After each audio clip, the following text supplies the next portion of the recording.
C'est tes premiers jeux, comment tu abordes cela? Bah, écoutez, comme une compétition, comme un très grand championnat, donc, la plus grande compétition de ma carrière. Aujourd'hui, l'important c'était la préparation, on l'a fait correctement, on s'entraînait parfaitement jusqu'au bout, on a bénéficié d'un super stage à Nishikatsura pour affiner les derniers détails. Donc aujourd'hui, voilà, on arrive enfin au but, et dans quelques jours, on pourra faire notre compétition individuelle et basculer sur l'épreuve par équipe. Alors, on a une question du journal Le Monde. On va activer le micro.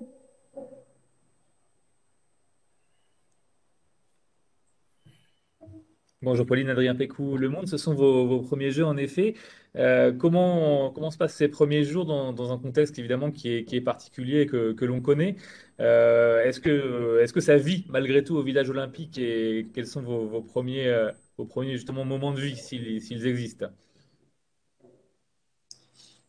Pour moi, je pense que ça s'est passé hier soir quand j'étais au self et que juste derrière moi, Novak Djokovic prenait son plateau. Là, je me suis dit qu'on était vraiment en Jeux Olympiques. Après, voilà, j'ai effectué des Jeux mondiaux militaires, des universiades.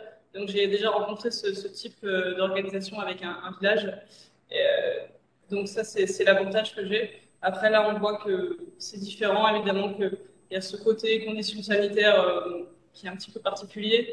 Mais on est tellement content que ces Jeux aient lieu qu'en fait, on fait abstraction et on s'adapte à toutes ces conditions sanitaires pour être focus seulement sur l'objectif. Merci. Alors là, on va passer à une question avec Romain Métairie de Libération.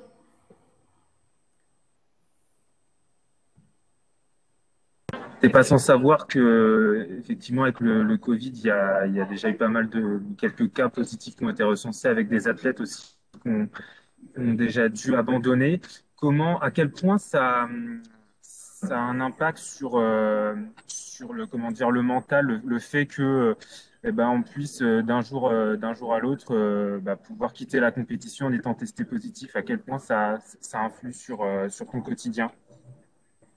Alors personnellement, j'essaie de pas y penser. En fait, je sais que ça fait partie du jeu malheureusement cette année.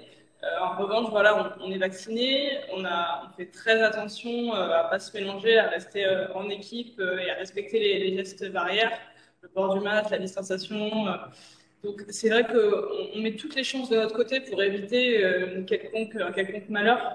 Et donc du coup, je me dis qu'en faisant tout correctement, on réduit quand même fortement les chances d'attraper le virus et d'être positif.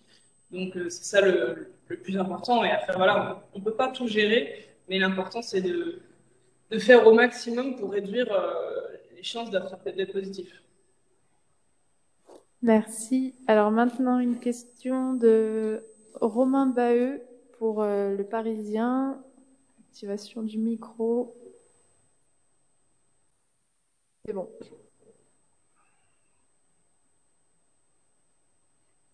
Allô, Romain? Ok, Romain, si tu peux écrire ta question parce qu'on ne t'entend pas. On va passer à la question suivante avec Brice Guyard pour France Télévisions. Pauline, raconte-nous un moment que vous avez pu partager ensemble en équipe au Fleuret Femmes au village depuis votre arrivée. Il y en a déjà eu beaucoup. Je pense qu'il a été marquant, c'est l'arrivée en fait dans notre appartement. Où, voilà, on s'est dit ça y est, on y est, on était toutes les quatre dans notre petit appartement avec nos petites goodies qu'on avait reçues, tous ces petits cadeaux qu'on a reçus, la vue sur le village et le fait voilà d'entrer enfin dans ce village olympique. Et puis après, on crée plein de moments. On essaie de se faire des petits jeux de société le soir pour s'occuper. Et voilà, ça participe aussi ça contribue encore plus à notre cohésion d'équipe. Donc voilà, mais si je dois retenir un moment fort, ouais, c'était l'entrée dans cet appartement. Alors, on a récupéré la question de Romain Bahut pour Le Parisien. Avez-vous décidé si vous iriez à la cérémonie d'ouverture? Avez-vous une discussion collective à ce sujet? Alors, on n'a pas eu de discussion collective. Oui, nous avons décidé d'y aller, d'y participer parce que notre épreuve est le 25. En revanche, voilà, on va essayer de s'adapter pour voir si on peut partir peut-être plus tôt ou voir comment on peut s'organiser pour éviter de trop piétiner et de rester debout trop longtemps parce qu'on sait que c'est quand même un petit peu éprouvant physiquement et ça prend de l'énergie. Donc voilà, nous aussi, on a pris le parti de se dire que ça nous donnerait aussi énormément d'énergie positive et mentale et qu'à côté, il fallait quand même faire attention au côté physique et donc pas se fatiguer à rester debout et piétiner trop longtemps. Merci Pauline. Très bonne compétition olympique. Merci beaucoup.